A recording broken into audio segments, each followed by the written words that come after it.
To continue this exciting event of discussions of new Trinitarian Ontologies, I'll be chairing the second panel, which will have a focus on tragic poetics. So without further ado, I'll be introducing Emily Long from New York University, who will be presenting her paper called Martin Heidegger's Poetics and the End of Onto-Theology, the Passing By of the Ultimate God.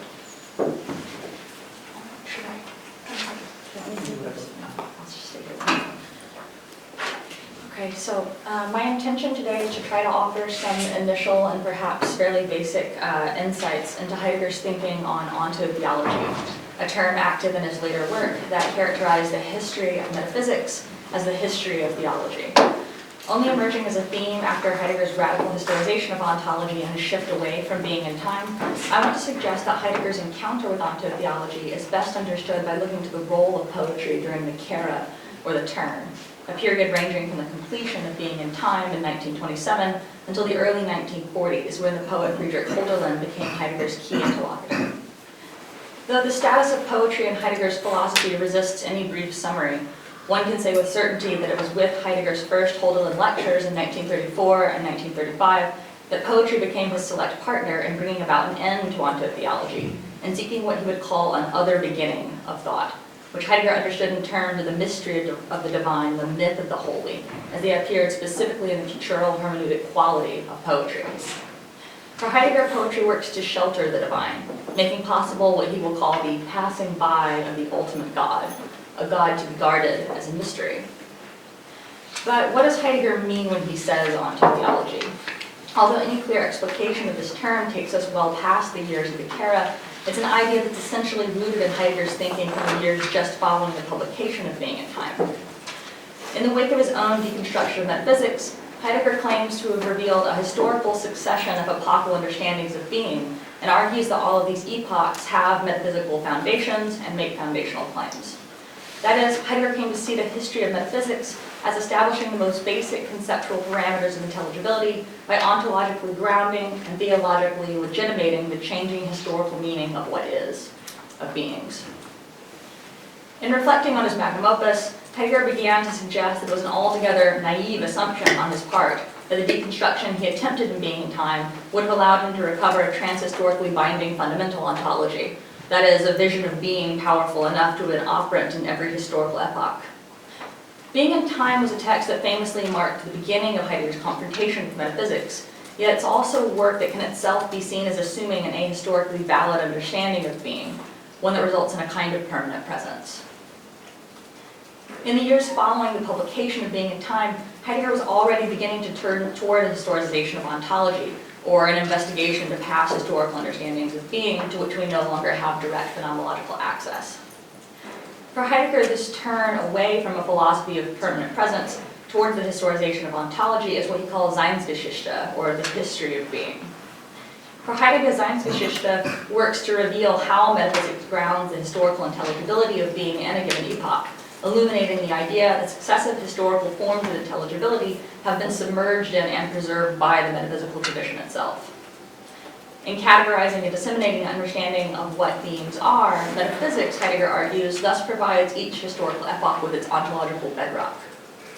When Heidegger makes the claim that metaphysics grounds history, he means that metaphysics establishes both the most basic conceptual parameters and at the same time codes the standards of legitimacy for each age.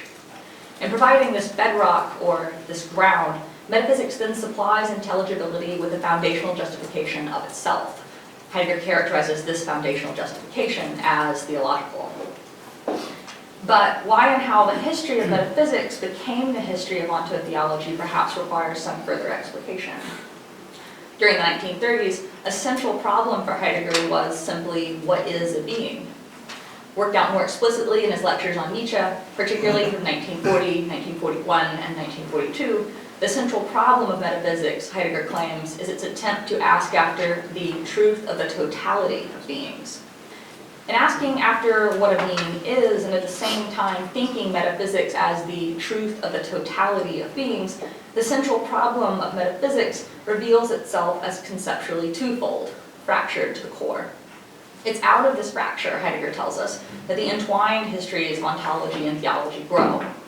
It's only in 1961, however, in Kant's thesis about being, that Heidegger gives us any tangible identification of these entwined histories, which he authors with such clarity that I will quote him here at length. If, he writes, we recollect the history of Western European thinking once more, then we will encounter the following. The question of being, as a question of the being of beings, is double in form.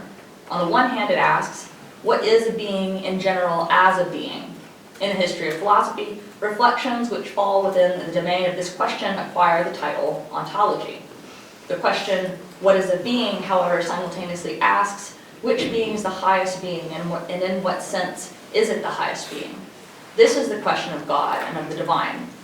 We call the domain of this question theology. This duality in the question of the being of beings can be united under the title Onto-Theology. End quote. So Heidegger's claim is that in functioning as ontology, metaphysics searches for the most general ground of beings. As expressed in his famous essay 4 years earlier, the onto-theological construction of metaphysics, or the second part of Identity and Difference, metaphysics is ontology when it thinks of being with an eye for the ground that is common to all beings. When metaphysics thinks theologically, it thinks of the totality of being as such, with regard to the supreme, all-founding being, or God. If then metaphysics is essentially asking after the mode of God's existence, then metaphysics is making a kind of attempt to understand the being of God and finds itself asking questions after the divine. Critically, however, Heidegger's Identity and Difference emphasizes that metaphysics is profoundly marked by the forgetting of what he calls the ontological difference, in brief, the distance between beings and being as such, in a certain sense.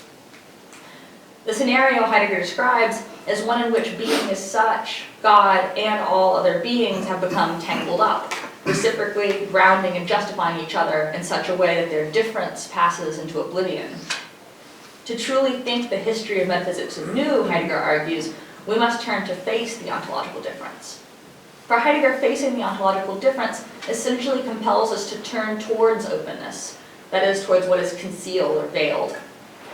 Only in 1964, in an essay entitled The End of Philosophy and the Task of Thinking, does Heidegger explicitly associate the forgetting of aletheia, or truth as disclosure or unconcealment, with the beginning of metaphysics as onto-theology. This forgetting and ultimate recuperation of aletheia is central to Heidegger's understanding of the role of poetics. In this same essay, Heidegger is working to elaborate a synchronic inquiry into the multifaceted clearing of being at what he calls the inception of its history. Of this multifaceted clearing, Heidegger offers, in the inception of its history, being clears itself as physis, or emerging, and as aletheia.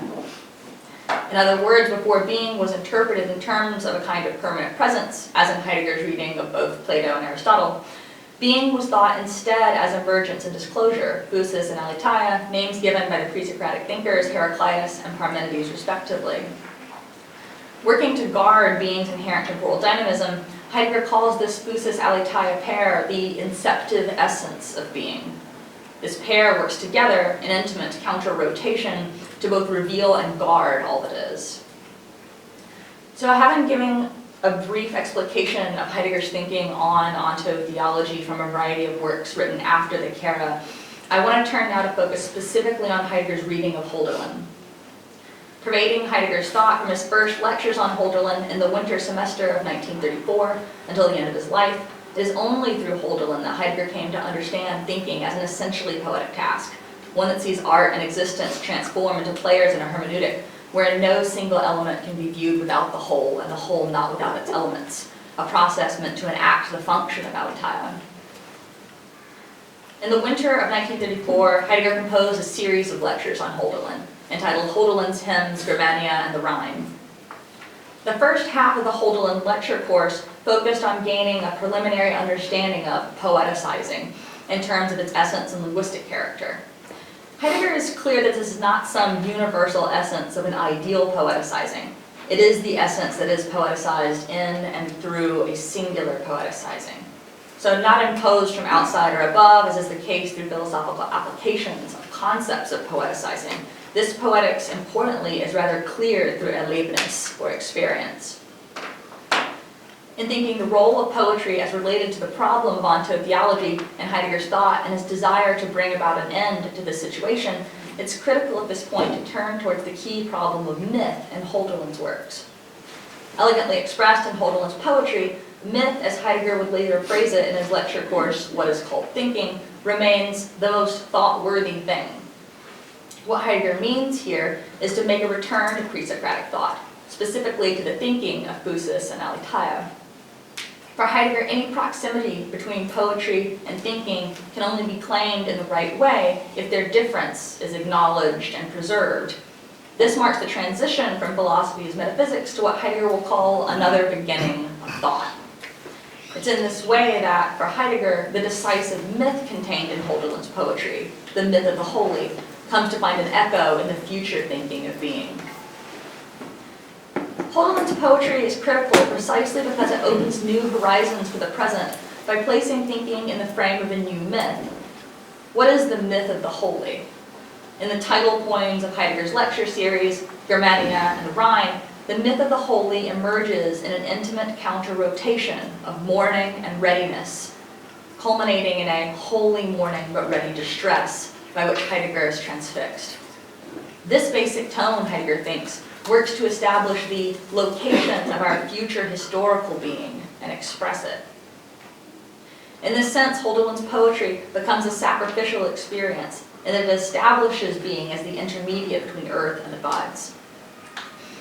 In the experience of mourning, a new divine relationship is then established, in which a genuine time and a true history can be renewed.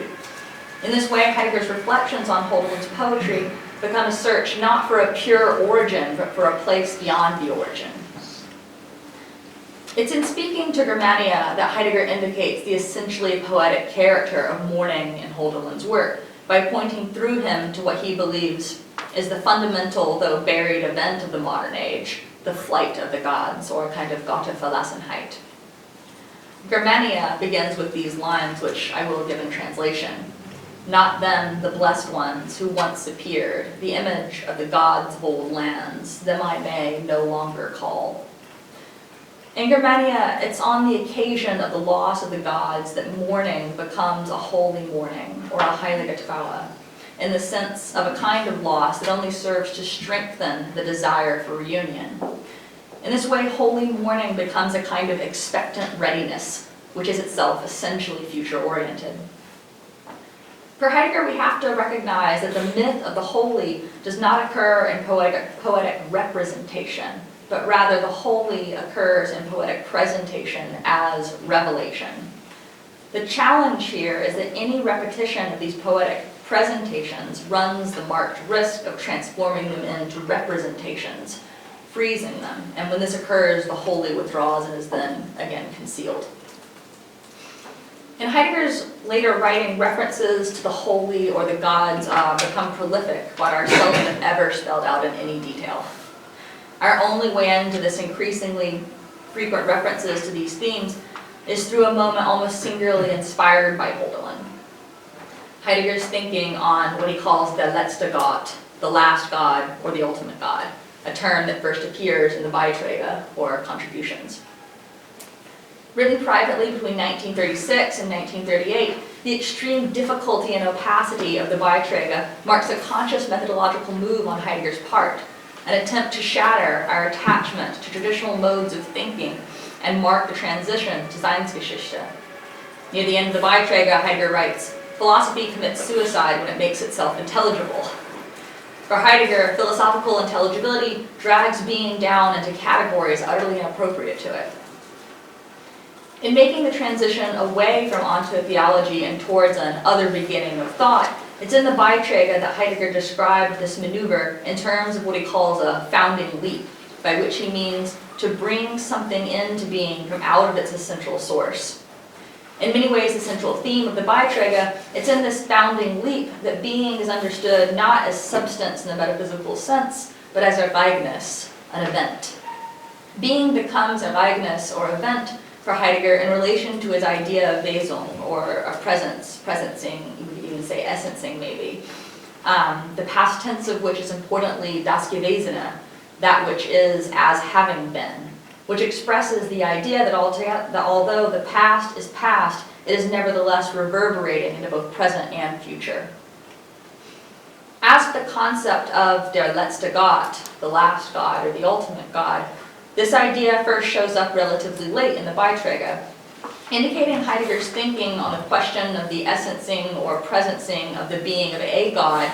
This idea of der letzte Gott can be seen as some kind of attempt on Heidegger's part to recover God's mysteriousness, and in so doing to release the idea of a God from metaphysics and its treatment of this God as a kind of entity or even infinite substance. When Heidegger speaks of the passing by of der letzte Gott, he importantly selects the word Vorbeigang, which literally translates into English as a passing by, to indicate the specific temporal quality of this kind of passing.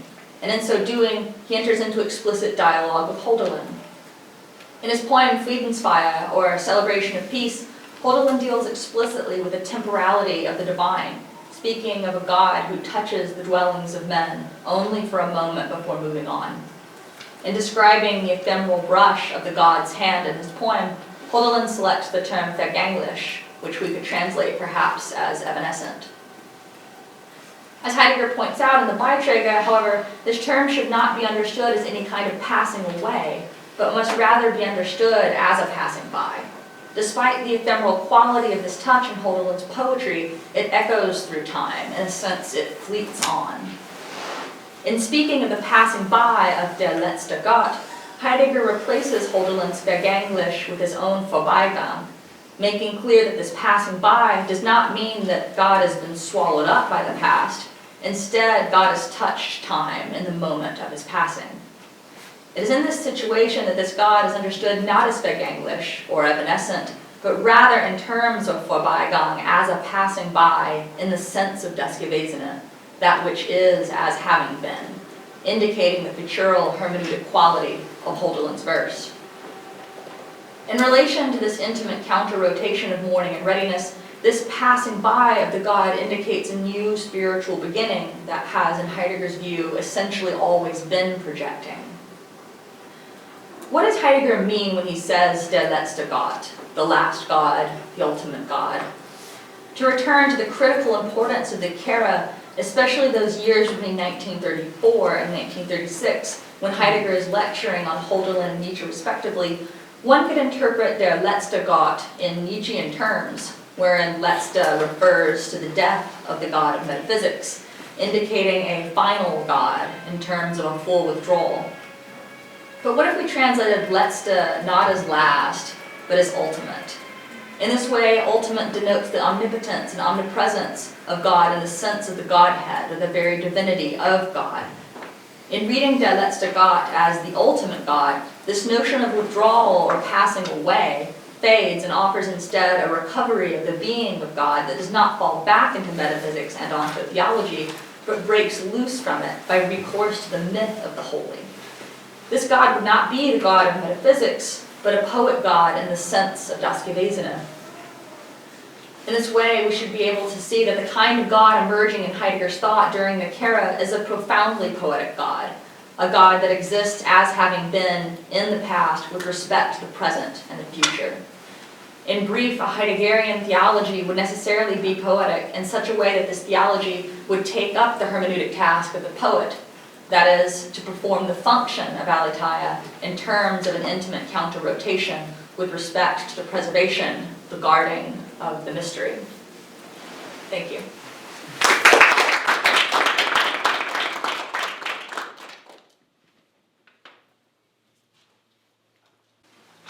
Thank you, Emily, for such an insightful paper.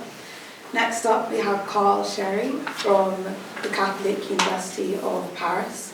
He'll be presenting his paper called Considering Divine Revelation in Post-Metaphysical Categories, the Contributions of Contemporary French Philosophy.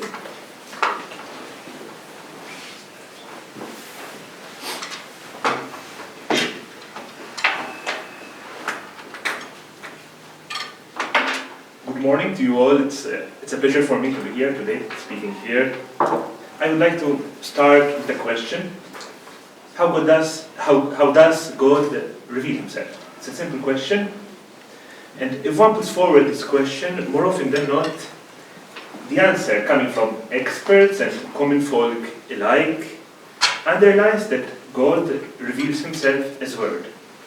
Frequently, divine revelation and Word are taken as being isomorphic.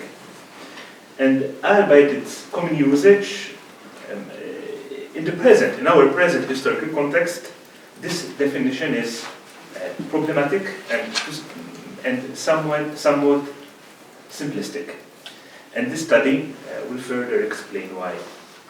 This work will attempt to free itself from the categories, including metaphysical categories, which usually characterize this debate regarding revelation, and will attempt to provide its answer by drawing its inspiration from contemporary French philosophy, particularly the phenomenological approach of Jean-Luc Marion and Claude Romanot, and their shared understanding of the category of event. The fundamental question, how does God reveal Himself, provokes three further questions, which will be discussed in the three parts making up this work. Why is the notion of revelation as Word insufficient? What are the possible contributions of French phenomenology to this debate? And consequently, since speaking of revelation of God, of the revelation of God, necessarily concerns not only the object of God's revelation, but the subject, that is God Himself, so a third question arises: what does the how of God's revelation disclose of God's own being? For ultimately, when applied to revelation, phenomenology puts into question not only the understanding of how God reveals Himself, but of His being, our ontological understanding of God. So I will start with my first question: why is the notion of revelation as Word insufficient? Heavily influenced by the Lutheran and Reformed insistence on the privileged position of Scriptures as Word of God, sola scriptura, and on the verbal dimension of inspiration, the coupled revelation word gradually gained consensus from both the Reformed and Catholic camps. Given that the Scriptures, the most immediate locus of God's revelation, or maybe the most immediate locus of God's revelation, are essentially a collection of words, one would say that identifying revelation with Word would be the most logical and clear conclusion. Given the Johannine identification in his prologue of the incarnate Himself with the Logos, describing revelation as Word, as Logos, speaking of Word of God or of God as Word, would seem to be undisputable. One cannot but mention, amongst others, Karl Barth's argument that revelation is originally and immediately, what the Bible and the Church proclamation are derivatively and immediately, God's Word. It is not this paper's aim to deconstruct, in a Nietzschean sense, disassociation between Word and revelation, but to point out its intrinsic weakness, especially in our contemporary context. Its first weakness is epistemological. The theologian Christoph Theobald highlights the new understanding of the Scriptures in today's culture. He notes that the Scriptures have progressively secularized themselves and transformed themselves into a classic among others. This context of crisis, where the words of Scriptures are being cut off from the primordial experience which generates them and finding a common place within the libraries of human literature, necessarily puts into question the association between Word and revelation. If the words of God are increasingly becoming words among the words of men, how can the of God be brought to the forefront? Moreover, this critique does not go without having metaphysical implications. In losing their transcendent grounding and being lost within the immanent word of meaning of human words, are the words of Scriptures being lost within the immanent word of meaning of human words? Are the words of Scriptures losing their ability to point above and beyond towards the transcendent God? How can God, the summum ens, make himself manifest in the immanent world of meaning of human words. Faced with these questions, the path to follow is twofold. Either theology chooses to keep this paradigm of revelation as word, or chooses to opt for another paradigm. And this is my choice, the choice of this paper. One could mention the collective work often borrowed as Geschichte, published back in 1961 in Heidelberg, which attempted to operate the paradigm shift and put forward a reinterpretation of this key concept of modern theology. The authors of the so-called Heidelberg Circle, the most known among them was Wolfhard Pannenberg, argue that the theology of revelation as word is somewhat incomplete and should be complemented by the notion of revelation as history.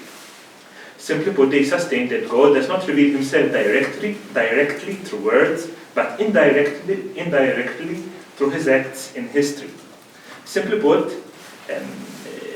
they sustain that God reveals himself through certain events in history.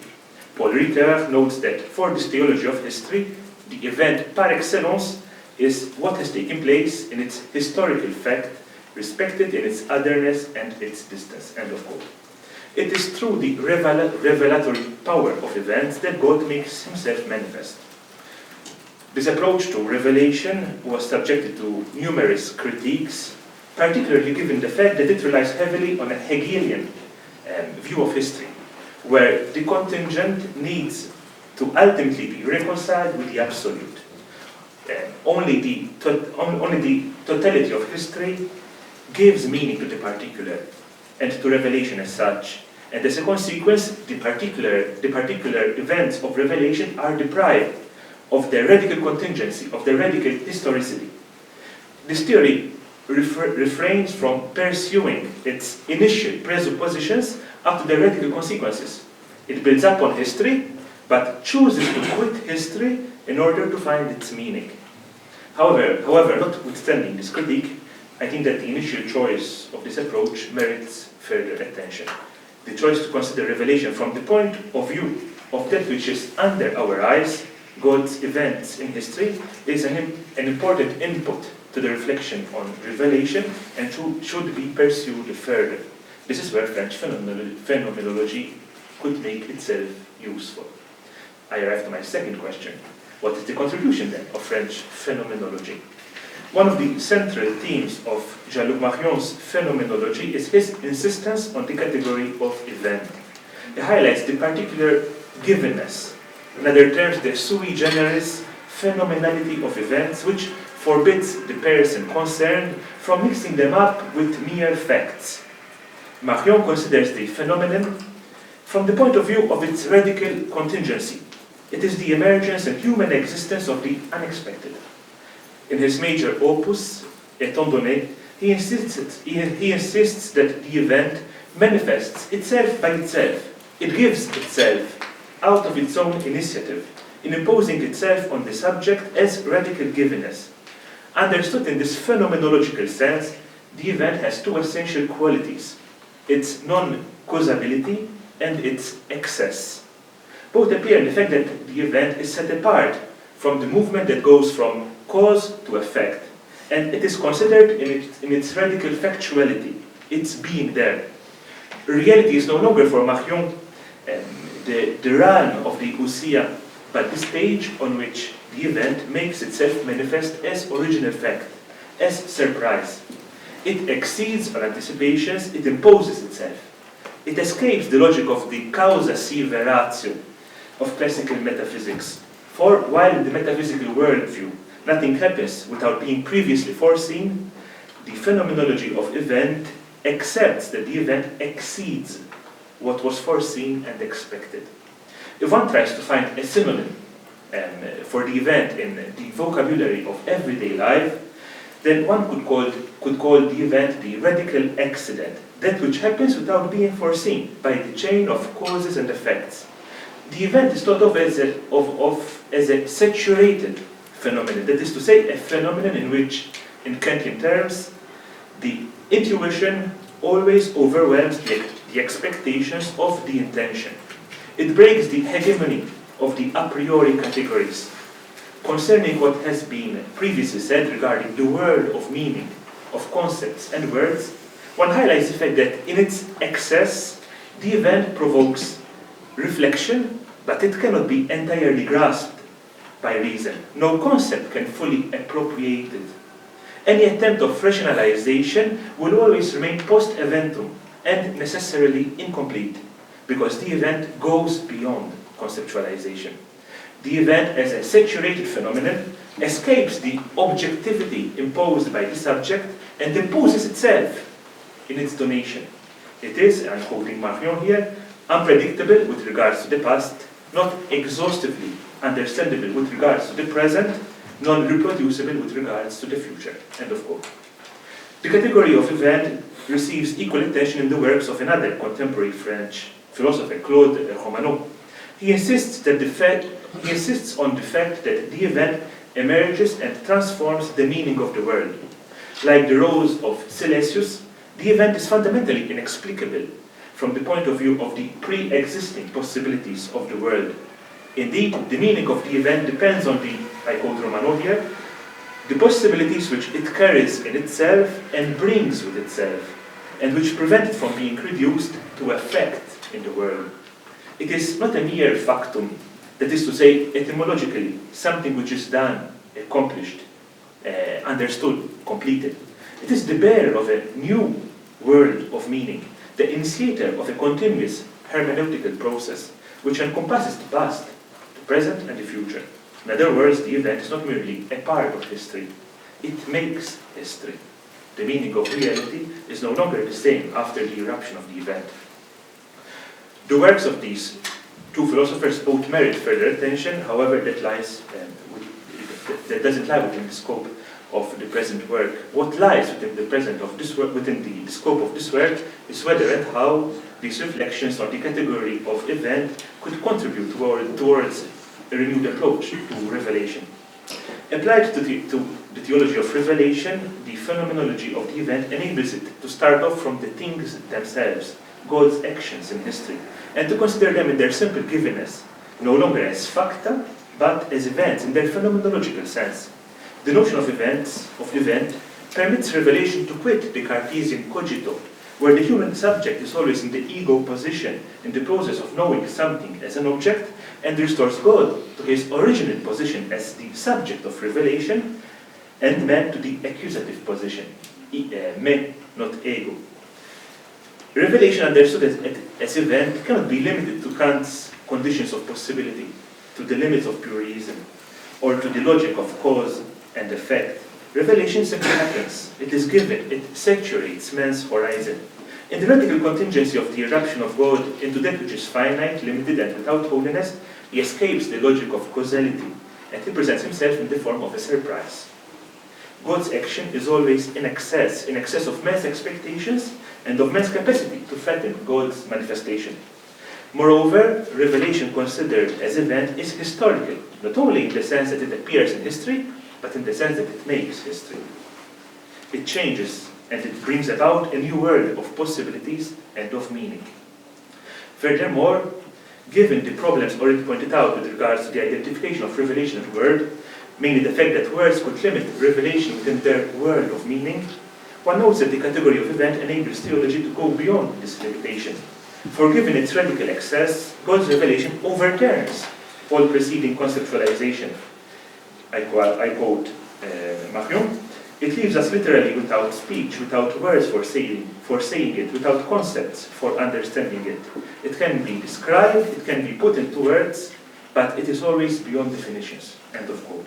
It cannot be restrained within definitions and concepts. Revelation is in words, but also always beyond words. It imposes itself without letting itself be understood, thus bringing about an endless hermeneutical process. Just like Heidegger's aletheia, the manifest in the event always includes the radical hiddenness. However, this hiddenness is not the consequence of a veiling on the part of God, but of man's intrinsic inability to totally grasp the event. For as the adage goes, finitum non capax infinitum. Applied to revelation, the semper major of the event means that it is always pro-logos and meta-logos. It precedes and it surpasses, it goes beyond the world and concepts. Words are always post-eventum, as they always point beyond themselves to the preceding event. In this light, words remain, to use Hans Blumenberg's expression, absolute metaphors. That is, metaphors which, I'm quoting Blumenberg, prove resistant to terminological claims and cannot be dissolved into conceptuality. In the context of revelation as event, words remain absolute metaphors. For they give expression to a reality which resists its reduction to a concept or its enclosing into conceptuality. They cannot be held within the boundaries of a definition. They are simply beyond. Only the metaphor can give expression to the paradox of paradoxes, that is, revelation as event. In conclusion, one could say that revelation as event does not eliminate the theology of revelation as a word, but complements it. It builds up on the theology of the word and goes beyond it. Above all, it is able to preserve the paradox of revelation, its being in the world and beyond the world, its immanence and its transcendence. Finally, a question still begs for an answer. In what sense does this reflection on the how of God's revelation has to do with God's own being, with ontology? This brings up my last question. Notwithstanding the multiplicity of definitions of the term revelation and the diversity of roles it assumes, there is consensus that revelation is essentially the self-revelation of God. The revelation of God is therefore understood in both a genitive subjective sense and a genitive objective sense. The manifestation of God shows something of God himself, se ipsum revelare, as the dogmatic constitution Dei Verbum aptly puts it. One cannot but mention Karl Barth's choice of words. God reveals himself. He reveals himself through himself. If we wish really to regard the revelation from the side of its subject, God, then above all we must understand that this subject, God, the revealer, is identical with his act in revelation, identical also with its effects. End of quote. In other words, the special means by which God becomes manifest cannot be seen as distinct from his own essence, from his own being. Building up on these presuppositions, one cannot but note the radical consequences of what has been previously argued in this work. If revelation manifests God's own being, then the consideration of revelation from a post-metaphysical standpoint necessarily leads to a post-metaphysical consideration of God himself.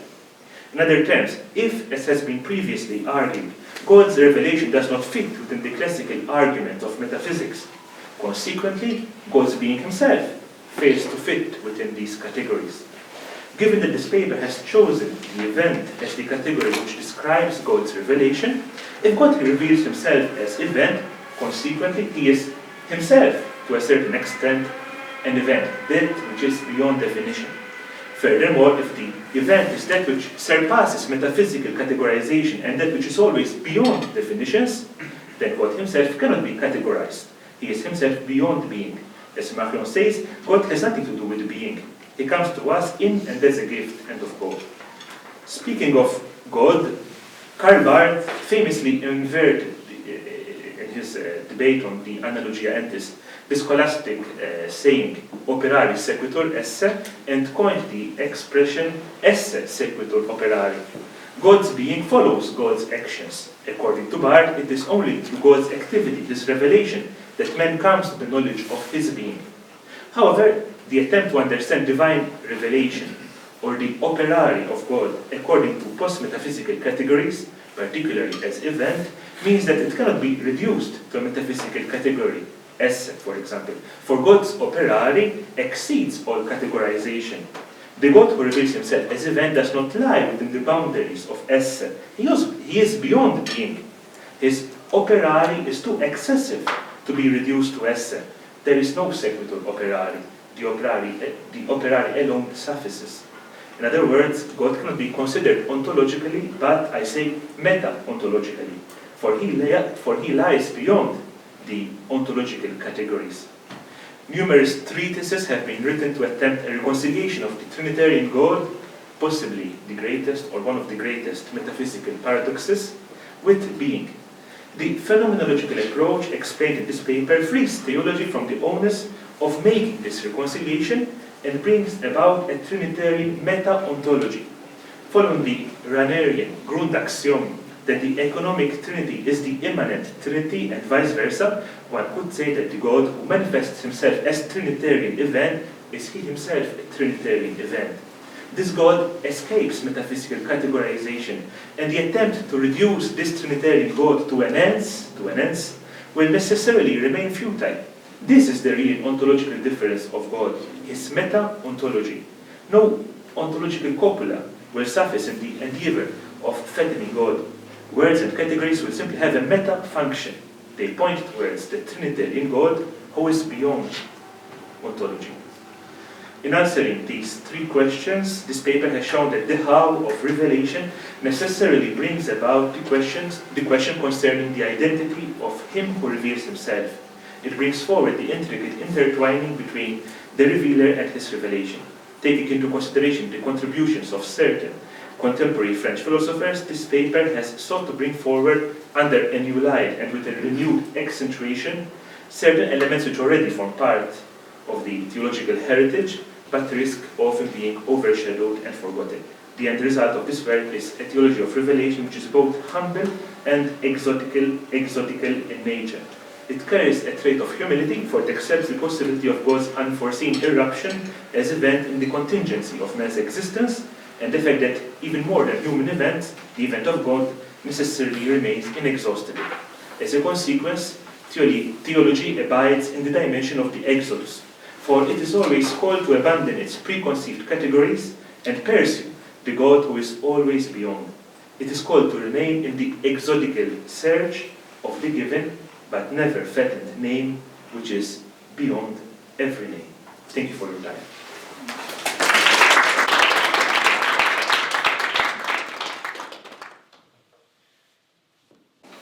Thank you, Carl, for your paper and raising such interesting questions on the topic of revelation. Next up, and our final speaker for this panel is Clarkson of St. Andrew's University. He'll be presenting his paper titled Harmonious Silence of Heaven, Silence, Presence and Divine Participation in 20th Century Concert Music. Thank you, Francesca. I'll just start by saying I'm very happy to be here. My background is as a composer, orchestrator, and conductor for much of my professional career, and I've sort of spent the last several years bringing us into this theological space, and so this is a very exciting space for me to do this, to sort of explore some of these ideas, and hopefully this will sort of engage with both of the very invigorating papers which proceed today. This paper examines the interplay between both actual and analogical silences in the music of two influential 20th century composers, Oliver Messiaen and Arvo Pärt, and is interested in how those silences are put into play in the service of an evocation of divine presence. I first situate Oliver Messiaen's Quartet for the End of Time as an attempt to musically articulate and inculcate within the listener what he calls the harmonious silence of heaven, of Christ's transcendence, and then I turn to Arvo Pärt, whose spare tintinnabuli style similarly induces an interior silence, but by means of a stylistic restraint that makes use of an analogy more deeply and tacitly embedded within the music world of Pärt's composition. 1. Oliver Messiaen. Messiaen masterfully straddled the boundary lines between the thorny, unconventional compositional styles of 20th century concert music, and as Paul Griffith says, his joyously held Catholic faith. His style was focused on conveying an experience of the luminous. Griffith notes that, quote, Messiaen's music does not so much elaborate a proposition as create conditions for mental excitation or reflection. This experiential approach was driven by a fascination with the interplay between time and eternity. Griffith explains, instead of affirming the orderly flow of everyday existence, this is music which acknowledges only two essences, the instantaneous and the eternal. Griffith suggests that Messiaen saw this as finding its impulse in, quote, the meeting of the divine and the human, in the life of Christ and the continuing presence of Christ in the Eucharist, in the celestial life intended for humanity. In short, Messiaen intended his music to make his listeners aware of an ineffable heavenly reality through music invoking Christological contemplation. This engagement can be seen in Messiaen's Quatuor pour la fin du temps, or Quartet for the End of Time, in which he alternates between literal and metaphorical silences to provide a sense of the eternal Christ stepping into time and bringing it to a close. While the Quatuor ultimately focuses on Christ's incarnational mediation of time and eternity, Messiaen approached that more abstract theological concept of the concrete metaphor of birdsong, which is presented early on in the piece. Burton points out that birdsong actually provided the impetus for the writing of the piece. He says, the genesis of what would grow into the quatuor took place, as was only proper, at the crack of dawn with the very first birdsong of the new day. Griffith states that this fascination with birdsong began prior to the quatuor, during Messiaen's days as a student, and that he would adapt birdsong in, quote, a generalized way in many of his compositions, including the quatuor. Griffith suggests that Messiaen saw birds, quote, as being like angels or resurrected souls, free in flight and at one with God. Messiaen saw birdsong as a metaphorical way into his themes of transcendence and eternity. Birdsong is representationally present in various movements of the quatuor and receives a special treatment in the third movement, the Abyss of Birds, which involves a single clarinet breaking out of and back into silence. Messiaen explains, the abyss is time with its weariness and gloom. The birds are the opposite of time. They represent our longing for light, for stars, for rainbows, and for jubilant song. Messiaen's first use of literal silence is to depict this seemingly adverse abyss in conjunction with the analogy of birdsong. Griffiths notes that the abyss is, quote, the most frequent negative image in Messiaen. However, he also notes that such a void ought not to be construed entirely as an adverse occurrence. He says, though it represents, of course, the gulf that separates us from God, Messiaen's treatment suggests not shame, but rather fear, and from fear it is a short step to awe, and hints to an appreciation of divine glory much more than of the depths from which that glory is being perceived. Burton further develops this thought. He says, by evoking the beginning of time in the opening of the first movement, Messiaen situates time not as something negative in itself, but as the only domain in which timelessness can ever be intuited or perceived. This comprehension of eternity within time is, as Messiaen says, made possible through a, quote, Christian cosmology, in which it is only in Christ's incarnation in time that reopens to mankind the entrance to eternity closed off by sin. In this sense, the analogical images of the abyss of time and birdsong, represented respectively by actual silence and by the solo clarinet which breaks that silence, both act as a meaningful catalyst for setting the scope of the transcendent content being dealt with in the work. It is a theological engagement with the concept of the eternal Christ and his relationship to historical time, using representational elements to allude to theological notions. Ultimately, however, what Messiaen seeks to make possible for the listener through the work is more ambitious, in concert with his larger theological agenda, as mediated in analogy, and yet one which cannot be contained in that direct analogy, an encounter with, as he calls it, the harmonious silence of heaven. By directly depicting the ineffable with actual silence, and the bridging of that ineffable by music which analogizes birdsong, a natural distance is created between the contemplation of these representational elements, which requires an understanding of their properties and relationships, and the actual inexpressibility of that transcendent heavenly silence and participatory experience. This can be seen in the louange movements of the work, or praise movements, praise for the eternity of Jesus and praise for the immortality of Jesus, which associate eternal silence with the person of Christ himself. This ostensible heavenly reality is once more represented by elements in the music, in this instance, simple repeated pulsations of effervescent piano harmonies and long-held string lines. Messiaen expressly sees these suspended strings in both movements as alluding to this transcendent Christological reality. As he says of the cello in the fifth movement, it is, quote, inexorably slow, glorifies with adoration and reverence the eternity of this mighty yet gentle word, of which the ages never tire. Discussing the rising violin line in the eighth movement, he says that, quote, the progressive ascent toward the extremely high register represents the ascension of man towards his Lord, of the Son of God toward his Father, of deified man toward paradise. In this instance, the contours of the music itself create the analogical parallels to the theological concept being expressed. Like his use of the analogy of birdsong, while these interpretations are necessary in recognizing what Messiaen sees as the thematic content of the context of the music and its style, there is a tension that grows between what Messiaen suggests the music is intending to communicate and the ineffable, incommunicable nature of what that representation actually represents. As such, if the music is to be successful in its expression of an eternal and immortal incarnate reality, it must necessarily exceed and even negate representation.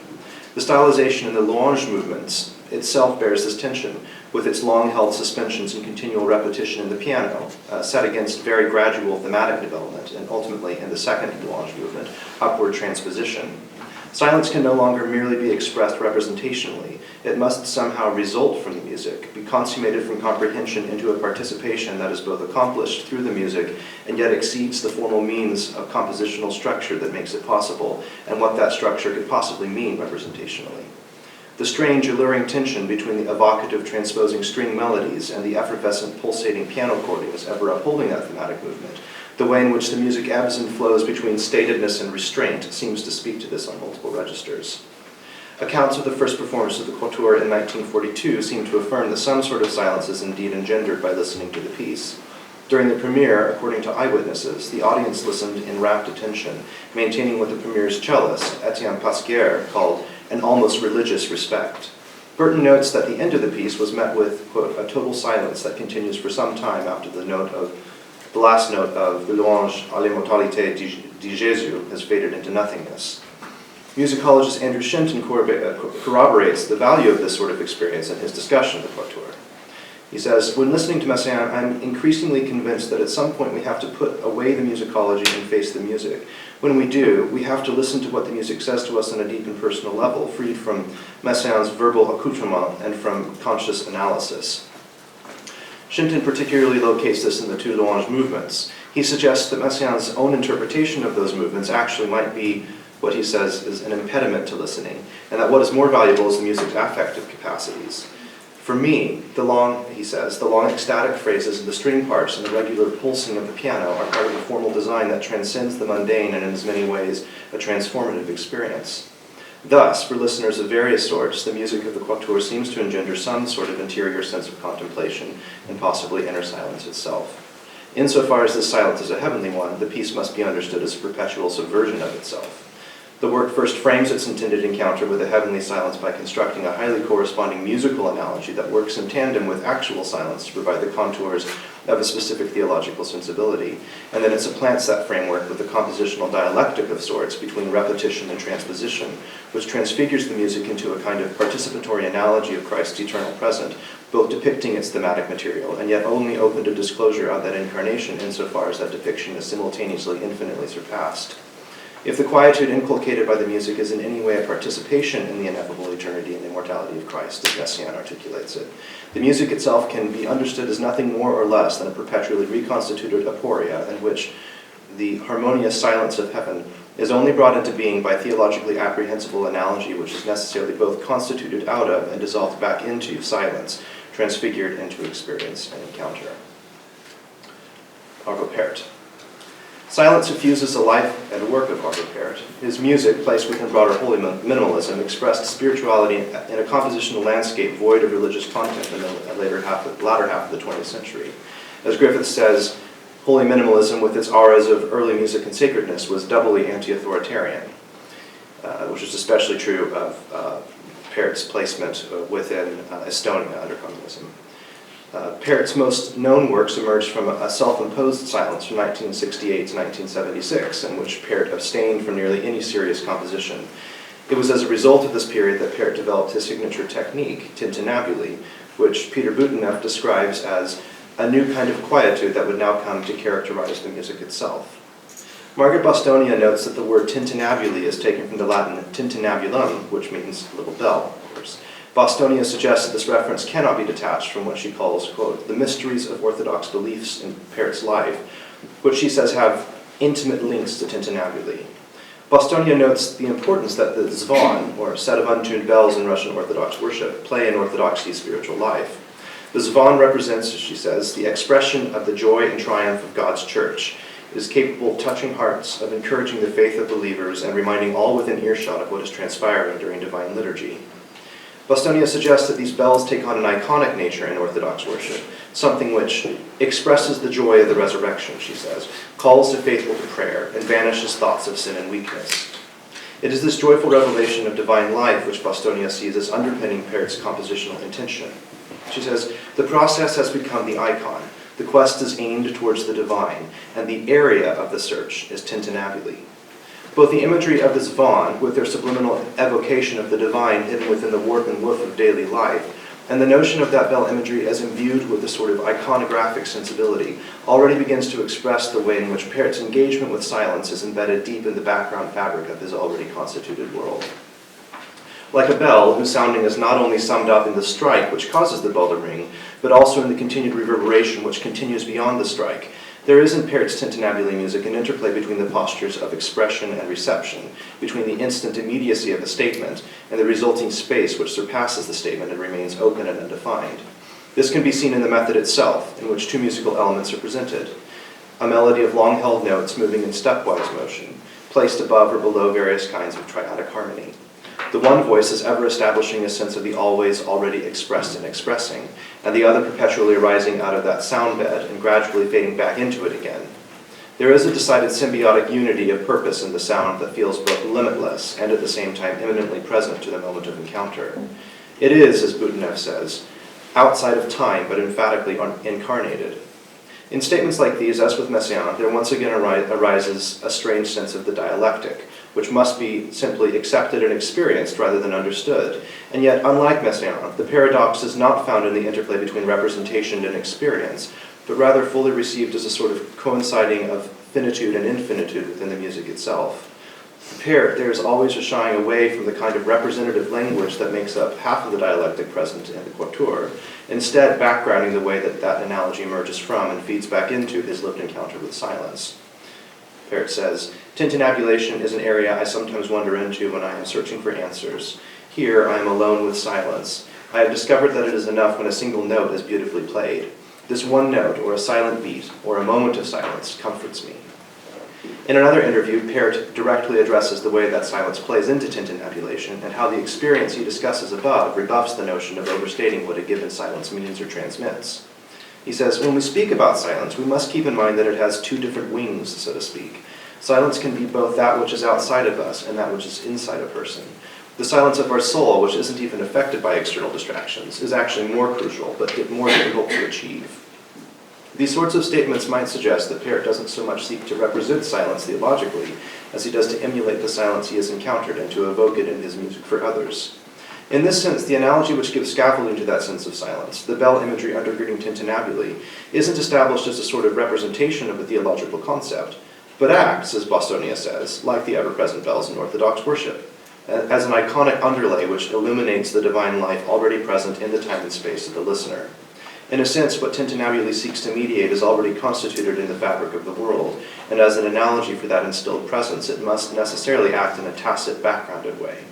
Tintinnabuli doesn't create an analogy for the divine in an effort to evoke it. Rather, it acts as a response to something already occurring. One of Perret's first pieces released after his period of silence, and which deals implicitly with silence as a theme, was his double concerto Tabula Rasa for solo violins, prepared piano, and chamber orchestra. Its second movement is titled Silentium, and is a long mensuration canon, which is transposed not directly upward, like Messiaen's final Louange movement, but rather pressed outward at the seams of sound, with the lower voices descending into the depths, and the higher voices ascending into the heights. This polarization of musical lines is cast into multi-dimensional interspersion with the constant entry and exit of lightly arpeggiated grace notes in the upper voices, set against long-held suspensions in the middle and lower strings.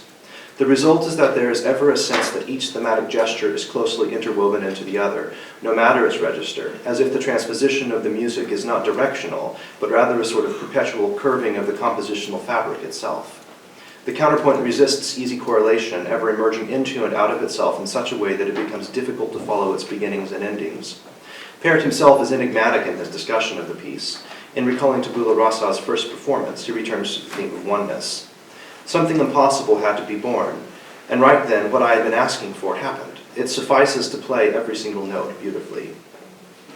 Like the music itself, Perret resists any sense of positive statement, rather letting his description exist in the paradoxical convergence of the way his abundance of shimmering indeterminate patterns and lines somehow emerged as a singular consummate whole, a notion most readily affirmable not in analysis, but in experience.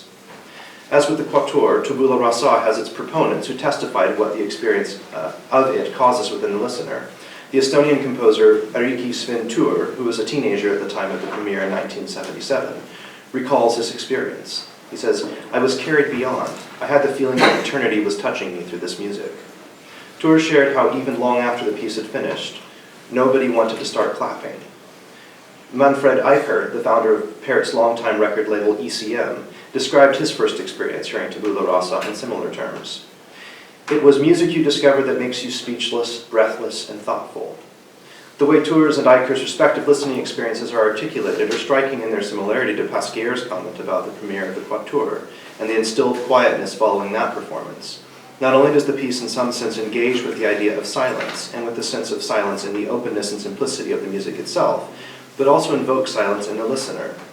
In Perrot's instance, this is especially true for those experiencing illness. In an interview discussing Perrot's music, Russian Orthodox Metropolitan Hilarion Alfayev notes how he was told of patients dying in hospice who requested the angelic music of tabula rasa to be played as they approached death. Other sources have confirmed a similar phenomenon at play elsewhere. Metropolitan Alfayev attempts to explain this phenomenon. He says, "It may be that simplicity, harmony, and even a certain monotony of Perrot's music correspond to the spiritual search of contemporary man. Clearly in his statement there is a desire to make sense of this occurrence, to accord for a response which seems to rebuff easy causal lines of connection." Butenef notes a similar situation in those analyzing Perrot's music, who find it surprising that a music so devoid of content could readily evoke a profound feeling of substance. Music which is, as he says, not of this world, but emphatically in it, transcendent but immanent, as Butenef says. Once again, there is that sense of dialectic, not between different elements in the music, but somehow embedded in the singularity of the music itself. Butenef notes that this sort of paradox is simply accepted in Eastern religions like Buddhism, and suggests that Christianity is similarly attuned. This, after all, he says, is precisely what the Incarnation is all about. In this, Butenef begins to place his finger on what differentiates Perrot from Messiaen. For Messiaen, an emergent dialectic occurs as a result of the use of propositional analogy as a representation of the silent presence of the divine, a sort of forefronting which ultimately must be constantly deconstructed even as it arises, to describe what the music causes in the experience of listening. Instead, Perrot sees the dialectic as the lived mystery of the Incarnation itself, which acts, in a sense, as the ground from which music springs, and which, for the composer, necessitates analogy as a means of embodying it, rather than defining or comprehending it. In this way, his music responds to a mystery constitutive of the world already given and experienced. And as Perrot says, all of creation, music, nature, and words, emerge from this logos. He says, "I believe that this concept should not only be conveyed in the text, but in every note of the music as well, in every thought, in every stone. The roots of our skill lie in this thought. In the beginning was the Word." It is its contemplative emergence from, rather than theological movement toward, incarnation of reality and encounter that gives tintinnabuli its power. Its analogy is a statement of restraint, of near negation. As Butenef says, "It is because the music is pure, honest, and reductive that it manages to induce contemplation in a sense of something greater than ourselves."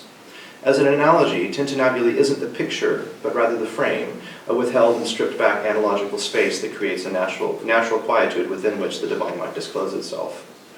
It is no surprise that while Messiaen, with his clear-minded representation of spiritual concepts and musical analogy, earns his label as theologian very commonly, Perrot, in his graceful restraint as a purveyor of musical expression, steeped in the waters of silence, equally earns his title of mystic. And yet for both composers there is a higher activity at play, a sense of the celebrant in their efforts, for these modes of analogy are intended to serve a greater actuality, an actuality that is intoned into being through the operatic contrasts and nuances in the music itself, a sense of the presence of the incarnate Christ within the heart of the listener. Thank you.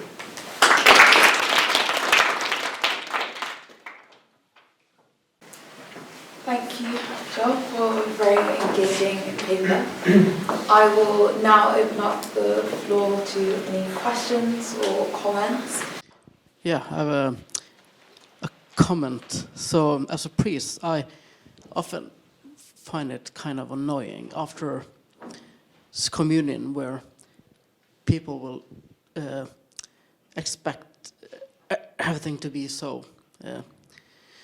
Well, you have to sing, and everything has to be fast, and there's absolutely no silence. I can see the organist running up to start playing.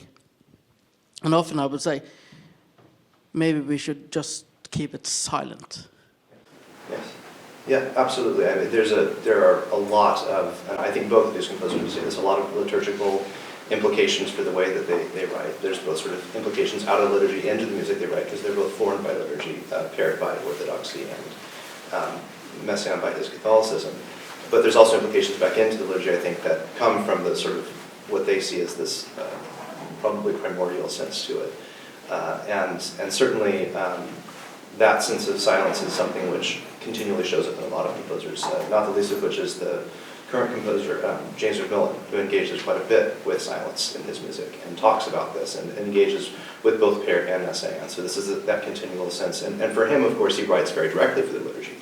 And he seeks in his music to sort of have these mediated or also analogized silences that he wants to be received by the listener or the congregant, depending on the situation. I don't think he would differentiate entirely between sort of the way the silences are experienced in a concert setting and in liturgy, even though there is a formal change that happens there. I was just about to mention James McClymont, so you got that. But another, just a small observation about Messiaen is, I just wonder what you make of this observation. If I'm correct, he stopped writing choral music. He stopped writing liturgical music at one point, just basically, I think, with the decision that it's already there. We have plain chant, and we have enough plain chant to last us forever, so let's not do any more. But that's interesting just because it seems a turn, in a sense, into silence, because I think one of the most the effective quality of plain chant is precisely its being on the edge of the silence of liturgy. It is not attempting to fill space. It is a line that's being drawn. And I think Messiaen was very aware of that in a kind of also a mystical way, not purely a theological way. But I just thought I would mention. Absolutely, and that's an important thing to say about Messiaen, and I hope that it comes through to some extent, is that he does, and McClymont actually says this, he's like, I think there are two theologians in musical history, it's Bach and it's Messiaen. Bach and Messiaen. Right, it sort of comes back to this quite a bit. And Messiaen does get that title quite a bit, and that's why I say these things sort of do emerge, but there's certainly more that Messiaen is engaging with. There's a lot beyond sort of these propositional sensibilities, and I think he's very, very intentional in that. And to the point about plain chant, I think the power of plain chant, of course, is that there is in its simplicity far more. It's in its sort of restraint. It's similar to what sort of the way that Perry would approach this. In the sense of saying less, you receive more. It's just a very simple way of saying that what is a complicated and really infinite concept that's beyond our ability to articulate. Touches the shores of silence. That's right. My question is regarding your talk, Carl Scerri. You talked about the event as a sort of historical manifestation of the Trinitarian God. I would like to ask, is it necessary for God to be Trinitarian in order for revelation to be an event? Because we could just as well say in Judaism and in Islam, we have revelation as event, and we could read the unwritten Quran being written as a very interesting event that is revelatory. So in other words, does the Trinity help us here to think revelation and to think the event, especially since the Trinity has the rule that relatio Dei ad extra est una, so we could even say it's difficult to think this in a Trinitarian way, because the Trinity forbids us. We cannot say this action of God is an action exclusively of the Son or an action exclusively of the Holy Spirit. We have to always be very careful about what we say when talking about the relation of the Trinitarian God to history. So I think we could even say it's hindering us. But I know that there's an answer, so that's why I'm asking: could we speak about the Trinitarian structure of the event more? I think the answer lies in how the Trinitarian God in Himself is giving Himself away already in the Trinity. So the Son and the Holy Spirit as gift and givenness could be the answer, but I'm not sure about this. So that's. Well, I think that your answer is implicit in the meaning of the event. However, what I was trying to say was it is understood that the Trinity acts as one. However, in this one action, we see the Trinity, the three different persons acting together into one single action. So the one doesn't exclude the other, but there's an intertwining of the one and the three. The passage from the economic Trinity to the immanent Trinity was based. My passage was based on Karl Rahner. What he basically says is how the Trinity manifests itself historically in the world. That shows us something also of the Trinity itself, of God Himself.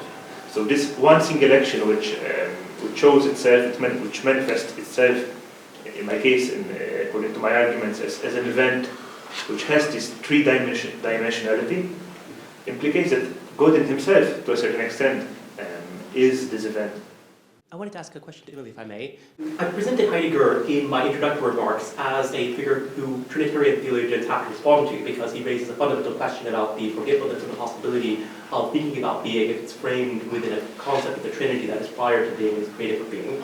But in your paper, you really interestingly describe how Heidegger is a kind of traditional figure, not only in the sense that he draws from the metaphysical past in order to create a new beginning, another beginning, but also in the sense that he ushers us into the space that we've been discussing, which is about the evanescence, the passing by, the sort of desire for that which appears silent but which opens up into an event that can give forth new meaning.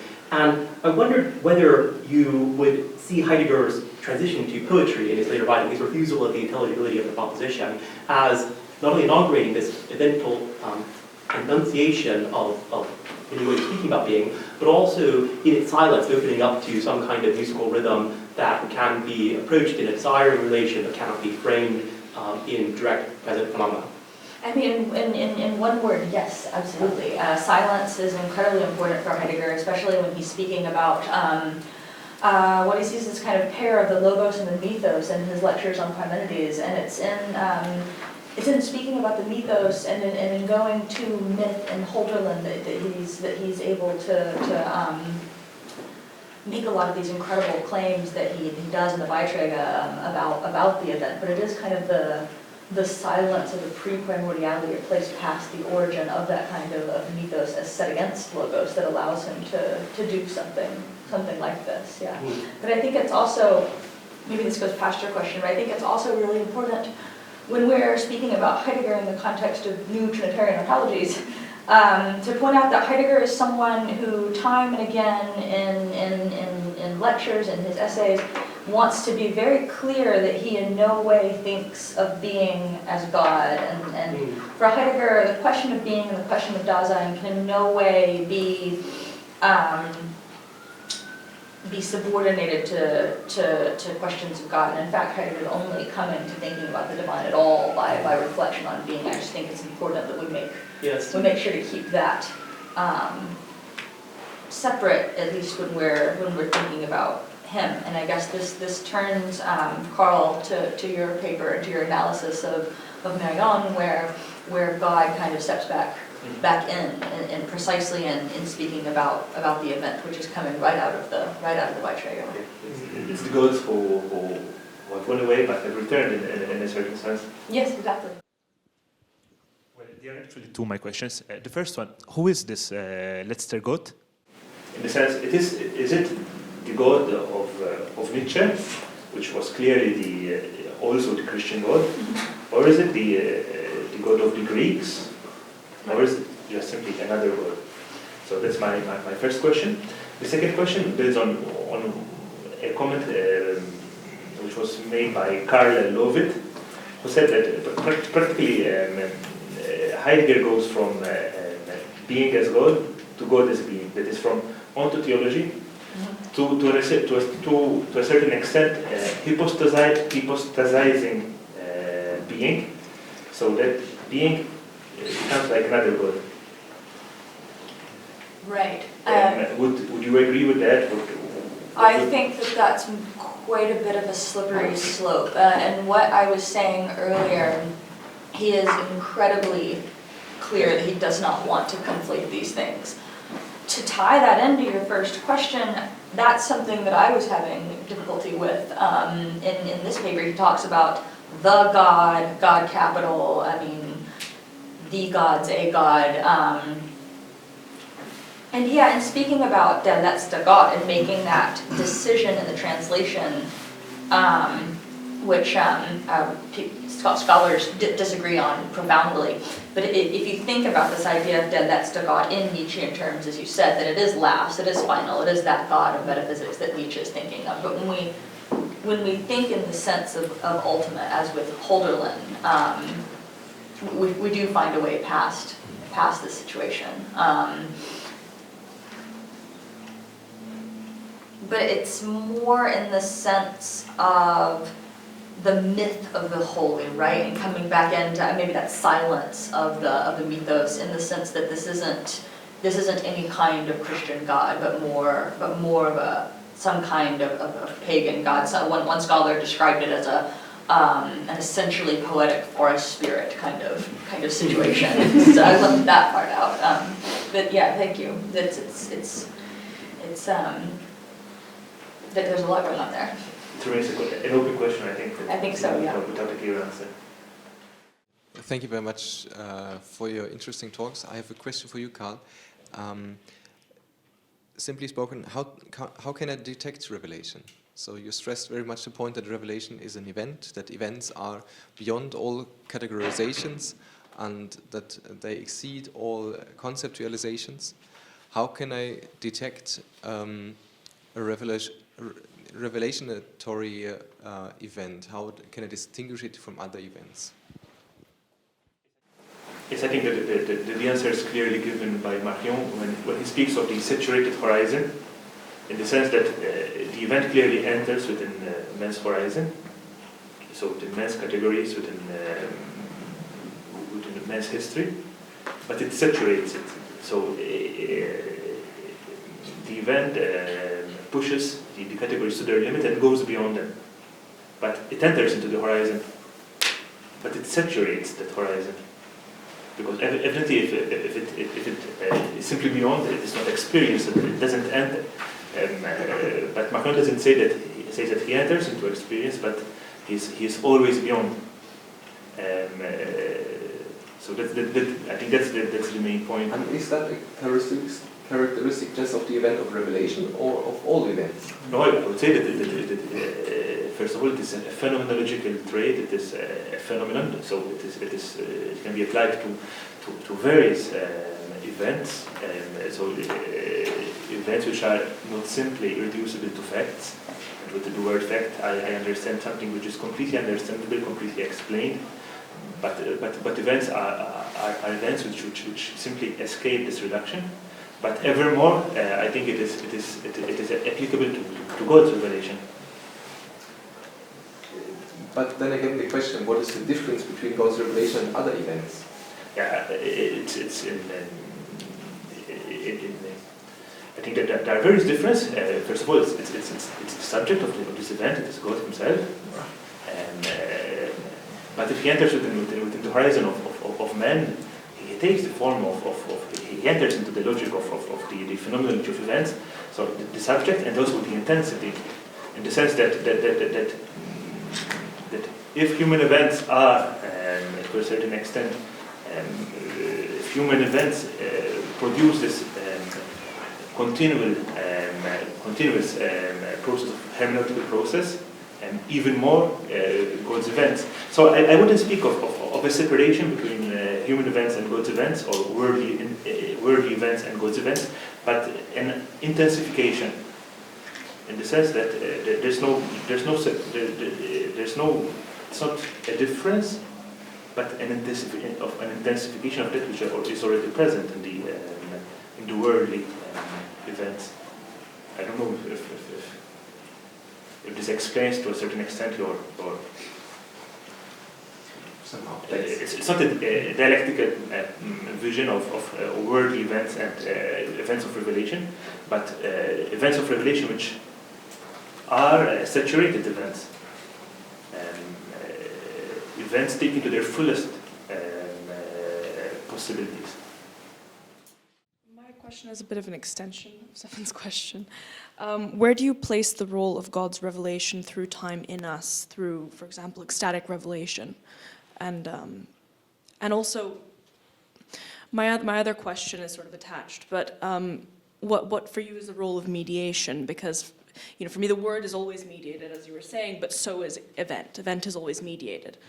Christ's intervention into time, if that's the ultimate mediation, it's and then also, I also was thinking of the Tanakh, and I was thinking of the Hebrew Bible, where all of the vowels are, they're not present. God revealed them to Moses as sort of just consonants, where the reader enacts a kind of revelation through the act of reading, where they're filling in the vowels, filling in the meaning in time. And that's a form. That the word is a revelation, and we also receive it, the revelation also occurs through us, through our reading. So the word is still an event. And Christ is the word, and Christ is also the event. The category of event, as I said, it doesn't eliminate the word, Right. but complements it in the sense that it opens a new world of meaning which goes beyond the meaning of the word. So the event cannot be closed and enclosed within the boundaries of the meaning. It pushes them forward. And regarding time, what I said in my paper was that it is in time, it is in history, Right. but it makes history in the sense that the meaning of history, the meaning of my history changes through the event. Right. Would you say it's also productive of history that it produces history Yes. itself? Okay. So, and what about the role of something like ecstatic revelation? If you were to go and, I don't know, have a vision, you were Teresa of Avila, and Well, honestly, I don't know regarding it. From my point of view, it was rather events in history, which I sought to explain through the category of event and through this phenomenology. And my paper doesn't, in this attempt to define revelation, to explain revelation through event, that doesn't seek to be exhaustive in the sense that obviously there are other ways to speak about revelation, but this would be the contribution which French phenomenology could give to us, which could provide us to better understand the dynamics which are present in Christian revelation. But my approach doesn't attempt to be exhaustive. It's simply a contribution. It's simply a way of considering revelation, and it surely it has its defects. Finally, it enters within the logic that the revelation is always beyond. There's no system which can, even this phenomenology cannot arrive at fully understanding revelation if it's always beyond. That's why I say that it has its defects, but I think it gives us a new insight on that. I think we have time for one more question. So. I thought I'd take advantage of a panel or maybe even a room full of Heideggerians and their followers to just to voice a frustration and then to follow it with a question. I find this no more metaphysics, let's just turn to poetry, no more words but metaphors. I always feel like it seems to me that the Heideggerian and the ensuing tradition seems to ascribe an impoverished view of language and what language is doing to the Christian tradition, including metaphysics. Aquinas was a great poet. Austin Farrer, an English Anglican working in the Thomistic tradition, does some of the driest metaphysics imaginable, and yet has such a sensitivity to, the poetic. Sergei Bulgakov, just quite clear that language is and Christian language, metaphysical language, is doing just much more than simply trapping things with concepts. What does a Heideggerian have to say to that? That actually the problem isn't really with the Christian metaphysical tradition and this, it's always known about this poetic dimension of language. It's that perhaps the Heideggerian and its followers' interpretation of the metaphysical tradition hasn't been sensitive to that. I think the first thing that I would point out as sitting Heideggerian would be maybe when we think about Heidegger on poetry, it's not necessarily that we're thinking about Heidegger on the word or the form of poetry, but maybe in the silences and meanings of the poetry, and I guess in certain ways that maybe we've all been sort of speaking about. And I want to bring up this idea again of mythos in Heidegger and of his return kind of past that freezing into permanent presence and that he sees happening in Plato and Aristotle's works, and his desire to kind of push back past the pre-Socratics to people like Heraclitus and Parmenides. That notion of aletheia is as both concealment and revelation. That rotation, I think, is what he's trying to. That's the that's the renewal that's more there in him. I don't think that there's any part of him that doesn't think that there's a great richness to this tradition. I mean, he studied people like Aquinas and extensively. So I hope that something like that is a bit of a rejoinder. Can I briefly follow up on that? Just coming back to sort of the poetry or music in my instance. I think thinking through Messiaen and Perret once more, something that's interesting about Perret is that he actually very much likes the idea of text, and especially sacred text, and word and spokenness. And one of his ways of sort of dealing with this in terms of silence and affectivity is that in some of his scores, he will have a certain sacred text he's working with, but it won't be realized by any voices in the score. And so instead what you'll see that the music matches the inflection of the voice or the language, and the words are underneath the score, but they're not realized in the music. And so there's this sense, and I mentioned it at the end of the paper, between, not even between, sort of, that words are they emerge out of this same reality that sort of, or maybe event, you might say, that's constituted in the fabric of his world as it is, that includes the way that music then affectively engages. So these are things not in sort of competition with each other per se, but it's sort of from the same space. Okay, gonna conclude this discussion. I'm sure the panel has provided a lot of food for thought, and we can continue that over lunch. So if everyone can join me in thanking the panelists.